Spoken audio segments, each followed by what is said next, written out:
Em 22 de maio de 2026, a SpaceX lançou pela primeira vez a versão 3 da Starship. E ao final desse voo, uma única frase de Elon Musk no X foi mais importante para todo o programa do que qualquer outra coisa naquele dia. Nenhuma única placa do escudo térmico queimou a ponto de perfurar. Quem acompanhou a Starship nos últimos 2 anos sabe por que esse talvez seja o maior marco de todo o programa. O propulsor foi perdido, caiu com força na água e explodiu. Um dos motores do estágio superior falhou. E mesmo assim, ou talvez justamente por isso, esse voo foi um triunfo. E hoje vamos analisá-lo passo a passo, com todos os detalhes que apareceram na transmissão. Esta é a análise do voo 12.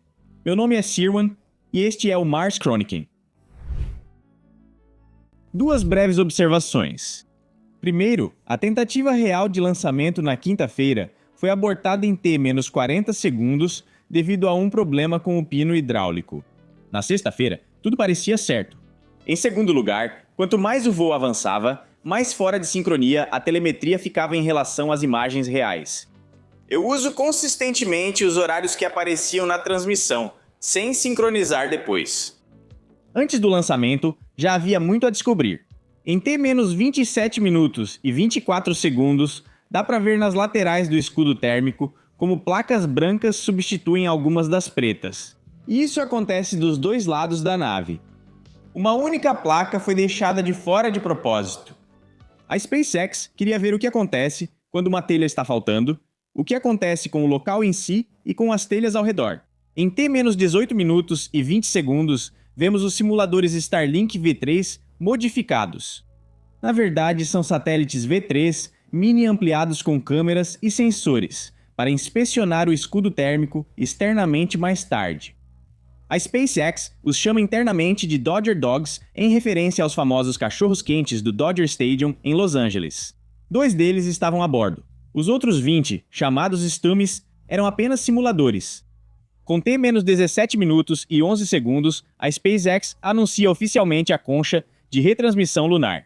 Uma constelação de Starlings lunares em órbita lunar para uma conexão contínua e abrangente com a superfície da Lua.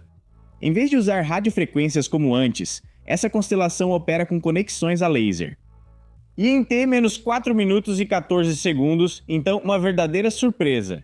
A SpaceX anuncia que Chun Wang, o investidor em criptomoedas que financiou e liderou a missão FRAN, 2 será o primeiro membro da tripulação de uma futura missão de sobrevoo a Marte, com uma duração total de 2 anos.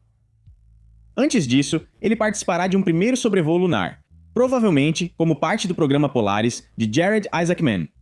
É notável que algo assim já esteja sendo anunciado agora. Se isso tem a ver com a próxima abertura de capital, deixo para o julgamento de vocês. Escrevam aí nos comentários.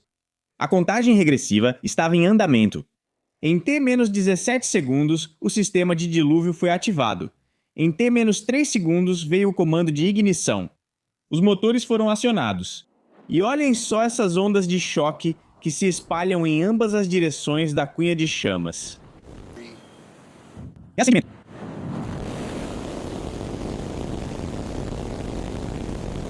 Até a próxima vez.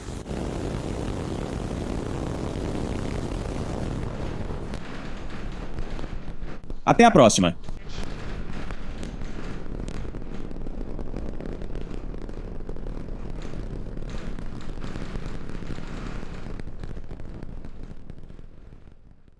Impressionante. Um pequeno detalhe técnico sobre isso. O Raptor 3 agora aciona suas turbobombas com oxigênio e metano gasosos, não mais com hélio e nitrogênio como antes. O foguete deixou a plataforma ainda mais rápido do que vimos até agora.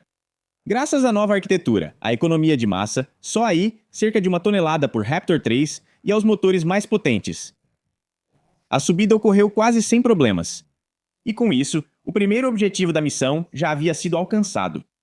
A plataforma foi deixada com sucesso, sem ser destruída. Eu admito, na transmissão eu perdi a compostura por um momento, porque eu estava tão empolgado. Se você prestar atenção nos segundos após o lançamento, dá para ouvir um som metálico. Esse é o som dos motores Raptor se distorcendo. Em T mais 36 segundos, dá para ver uma das telhas quentes mencionadas bem à direita da imagem. Em T mais 1 minuto e 42 segundos, um dos 33 motores de reforço falhou. Como é possível desligar motores, isso não é um problema. Nessa fase, então, muito menos. Mas como veremos em breve, isso acabou tendo um impacto no final. Apesar do motor ter falhado, o hot staging, ou seja, a separação dos estágios, ocorreu conforme o planejado em T mais 2,23 minutos. Os 3 motores centrais, mais 2 adicionais do anel do meio, continuaram funcionando, enquanto os outros 27 foram desligados sequencialmente. Ao contrário do V2 no V3, não há mais o descarte do anel de interstágio. Os 6 motores Raptor do estágio superior foram ativados e impulsionaram a nave à órbita, ainda acoplada ao estágio inferior. A separação ocorreu em T mais 2,32 minutos. No canto inferior esquerdo da imagem, os motores do propulsor de repente passam a agir de forma estranha. Na versão em câmera lenta sincronizada, você pode ver como os motores do anel central começam a acelerar conforme o planejado. Então alguns deles falham, alguns do anel externo são acionados e também alguns deles falham, e em T mais 2,39 minutos ocorre um evento energético. Uma explosão na qual vários motores falham ao mesmo tempo. Analistas da comunidade já localizaram isso com bastante precisão. Provavelmente, um único motor central, E5 ou E6, teve uma falha energética e acabou levando cerca de 16 motores vizinhos junto. Esse é o problema de não ter um escudo de proteção entre os motores. Um motor explodindo pode arrastar metade do sistema junto para o buraco. A falha faz com que, em T+, mais 2 minutos e 41 segundos, uma configuração estranha de apenas 5 motores esteja funcionando em vez dos 13 planejados. Mas até esses 5 falham em T+, mais 2 minutos e 49 segundos e o booster cai descontroladamente de volta. Por que a SpaceX faz esse hot staging dessa forma e quais problemas isso traz? Eu expliquei detalhadamente em um vídeo próprio. Ele está, é claro, linkado abaixo. Antes de acompanharmos a nave, agora estrela do voo, um recado rápido. Se estão gostando da análise segundo a segundo, apertem o hype se estiverem sentindo isso. E um like, inscrição ou comentário ajuda muito o canal. Ainda mais em um vídeo tão recente. Obrigado, vamos continuar. Enquanto o propulsor faz a manobra, é possível ver as chamas dos motores do estágio superior ao lado dele. Na comunidade, alguns acreditam que o giro aconteceu na direção errada. No momento, não podemos verificar isso. Enquanto isso, a nave continuou disparando até que em T mais 3 minutos e 3 segundos, um dos 3 motores de vácuo falhou. Em T mais 3 minutos e 9 segundos, também é possível ver uma pequena explosão aqui. Mas isso não impressionou a nave. A transmissão voltou para em visão dividida, e o propulsor se estabilizou, mesmo sem propulsão própria. O plano já previa um pouso suave na água, no Golfo do México, não uma captura com torre. Mas em vez de um pouso suave, agora ele enfrentava um pouso duro na água. Mas cerca de 5 minutos após o lançamento, o propulsor atinge as camadas mais densas da atmosfera. Isso é perceptível pela vibração dos bicos dos motores.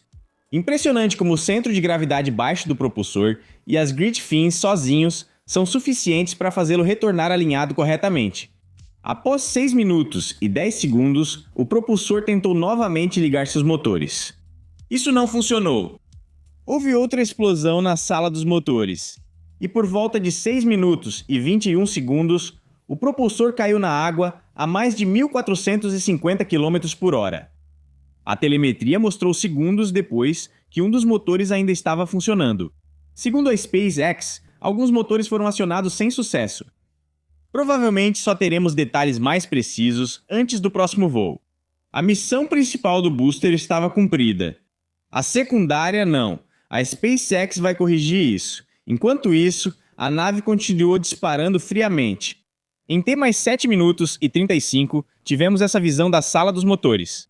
Todos os motores funcionando estão congelados. Só esse único Raptor a vácuo à direita na imagem não está. Além disso, o interior da saia e o exterior dos Raptors, a vácuo do lado dos motores otimizados para a altitude do mar, estavam brilhando intensamente. Se isso é intencional, eu não tenho certeza.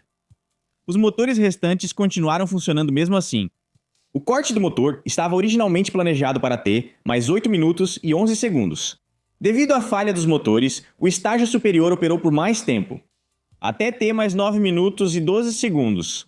Primeiro, os 2 motores Raptor a vácuo foram desligados.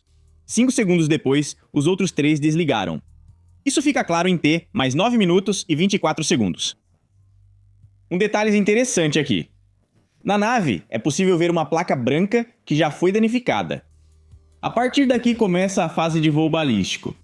As placas de teste na parte de trás da superfície de controle, em T mais 9 minutos e 48 segundos, estavam em estado quase perfeito. Durante o coasting, os motores de controle de atitude disparavam para orientar a nave corretamente para liberar a carga útil. Em T mais 14 minutos e 52 segundos, é possível ver a Terra ao fundo, com uma formação de nuvens brilhando de forma dramática ao pôr do sol. Definitivamente, temos o planeta mais bonito de todos. Aos 16 minutos, a Starship entrou no lado noturno da Terra. Com T mais 17 minutos e 41 segundos, tivemos a primeira visão da baía de carga, exatamente quando a escotilha do Starlink se abriu. Naquele momento, a nave estava a 185 km de altitude e continuava subindo. Com T mais 17 minutos e 52 segundos, vemos a nave do lado de fora por uma das câmeras das superfícies de controle. Parece até que tem alguém em casa. Logo abaixo dessa cúpula, na seção de carga, fica o tanque de metano. O tanque de metano. O primeiro movimento aconteceu em T, mais 19 minutos e 16 segundos. Então, os motores mais potentes do dispensador de pragas, o mecanismo de ejeção, entraram em ação e, em T mais 19 minutos e 40 segundos, ejetaram o primeiro simulador. Em seguida, vieram mais 19 satélites simulados. Todos foram liberados perfeitamente, significativamente mais rápido do que nos voos anteriores. Depois vieram os 2 simuladores com câmeras. Disseram que só receberíamos as imagens depois, mas a SpaceX mostrou as gravações dos Dodger Dogs voando embora já em T mais 37 minutos e 32 segundos.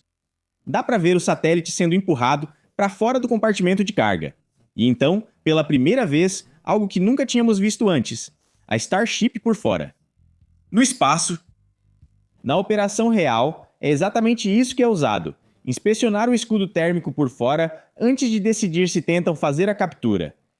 Em T mais 37 minutos e 44 graças aos Dodger Dogs, também vemos de perto as portas de acoplagem para reabastecimento orbital. 4 conexões passivas no lado oposto ao escudo térmico.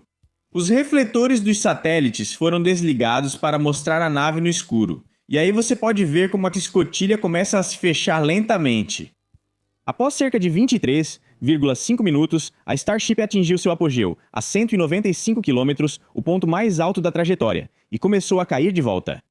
Após a liberação do último satélite, vieram essas imagens épicas, nas quais o Sol incide diretamente na baía de carga útil. A escotilha se fechou após cerca de 29 minutos. Devido à falha do motor do estágio superior, a demonstração de reativação do Raptor foi cancelada. Não quiseram arriscar a nave antes que a reentrada fosse concluída. Seguiu-se outra fase de coasting, na qual as superfícies de controle e os propulsores de controle de atitude alinharam a nave para a reentrada. A partir do minuto 40, vemos luzes de cidades sobre o sul da África. Após 42 minutos, a Starship ainda estava a mais de 26.650 km por hora, a uma altitude de 116 km. Essa alta velocidade fez com que, apesar da atmosfera extremamente rarefeita, o plasma começasse a se formar lentamente. Esse brilho avermelhado rosado é exatamente isso. Nos minutos seguintes, o plasma foi ficando cada vez mais denso e assumiu cores fascinantes. Normalmente, durante uma reentrada, não é possível ter contato por rádio, porque nenhum sinal consegue passar. Mas acima da Starship não havia plasma, e graças às antenas Starlink a bordo, recebemos imagens em alta resolução durante toda a reentrada, sem interrupção. Após 47 minutos, o plasma já estava visivelmente mais denso. Em T+, mais 56 minutos e 45 segundos, dá para ver o gancho de rádio na nave começando a brilhar. Mas as placas térmicas aguentam. Quando atingiu a marca de 57 minutos, a nave P-Keating enfrentou o maior calor e a partir de quase 60 minutos, o plasma começou a se dissipar lentamente e o escudo térmico esfriou. Mas a maior carga aerodinâmica ainda estava por vir, exatamente 1 hora após o lançamento, a cerca de 43 km de altitude. As faíscas que você vê são pedaços do escudo térmico que se desprendem e queimam. Também recebemos uma indicação da força G na tela. E a nave atingiu apenas por um breve momento em T mais 345, 2,1 G. E permaneceu sempre abaixo de 2 G. Foi mais suave do que a maioria das montanhas russas. Durante essa fase de reentrada Max-Q, os flaps de controle foram testados quanto à sua resistência. Eles suportaram o teste em T mais 1 hora, mais 101. Em T mais 1 hora, mais 0225, começou a manobra de retorno ao lado do lançamento, conhecida como RTLS. Nessa manobra, a nave demonstra que pode fazer uma curva usando os flaps. Na operação normal, ela decola da torre, dá a volta na Terra e retorna pelo lado oposto, então precisa fazer uma curva para chegar entre os braços de captura pelo lado correto. No vídeo acelerado, a curva em J fica clara ao mostrar os flaps se movendo e a reação imediata da nave. Após 1 hora e 4 minutos, a Starship estava novamente em velocidade subsônica e iniciou a sequência final de pouso, o belly flop. Ela caiu como um paraquedista, direto no alvo. Após 1 hora e 5 minutos, começou a última rotação para o alinhamento correto com a torre de captura simulada. Normalmente, a manobra de endireitamento começa com 3 motores, mas devido aos problemas nos motores, a SpaceX tentou com apenas 2. Em T mais 1 hora e 6 minutos, mais 1 hora, 06 minutos, 07 começou a ignição para o pouso. A nave se endireitou e tivemos essa perspectiva incrível de um drone que esperava bem no meio do Oceano Índico. Um dos 2 motores foi desligado, e nos últimos metros, a nave se aproximou da superfície da água com apenas um motor. Depois, também vimos a possibilidade de uma boia ali. A SpaceX voltou para a imagem do drone, a nave ficou brevemente em pé, inclinou-se lentamente e caiu na água. Em seguida, houve uma grande explosão. Como esperado. Dessa perspectiva de drone, foi possível ver claramente o escudo térmico, antes da nave explodir. Abalado sim, mas sem danos maiores. Elon Musk confirmou depois no X que nenhuma única placa do escudo térmico queimou por completo. Isso é exatamente um dos maiores marcos de todo o programa Starship até agora. Os funcionários da SpaceX ficaram completamente eufóricos, e nós na transmissão também ficamos fora de nós.